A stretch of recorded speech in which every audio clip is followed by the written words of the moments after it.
திண்டுக்கல் மாவட்டம் சிக்காம்பட்டி அரசு மேல்நிலைப்பள்ளி மாணவியின் அறிவியல் கண்டுபிடிப்பு மக்களை ஆச்சரியப்படுத்தியுள்ளது. தண்ணீர் வீணாவதை தடுக்கும் வகையில் மாணவி முத்துரத்தினத்தின் அறிவியல் கண்டுபிடிப்பும் நீரின்றி அமையாத உலகு என்ற வள்ளுவன் வாக்கின் அடிப்படையிலும் நீரின் முக்கியத்துவத்தை அவர் விளக்கி கூறியதும் பாராட்டுக்களை பெற்றது. எப்படி பண்ணியிருக்கேன்னா DC motor, level pipe, resistance, LED wires and blade வச்சு பண்ணியிருக்கேன். இப்போ நான் இதை உங்களுக்கு ஆப்ரேட் பண்ணி காட்டுறேன். இந்த கிளாஸில் எதுவுமே இல்லை. இப்போ நான் இதை இங்கே வைக்கிறேன், தண்ணி வருதா? இப்போ நான் இதை எடுத்துடுறேன், தண்ணி நின்றுதா?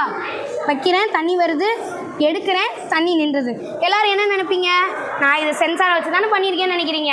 அதுதான் இல்லை, நான் இதை சென்சார் யூஸ் பண்ணாமல் தான் பண்ணியிருக்கேன். சென்சார் யூஸ் பண்ணாமல் ஒரு லோ பட்ஜெட்டில் ஒரு யூஸ்ஃபுல்லான திங்ஸ் கிடச்சா இதை ரியல் லைஃப்பில் நம்ம கன்ஃபார்ம் எடுத்துகிட்டு போகணும் அப்படின்றத சொல்கிறதுக்காக தான் நான் இந்த ப்ராஜெக்ட் எடுத்திருக்கேன்.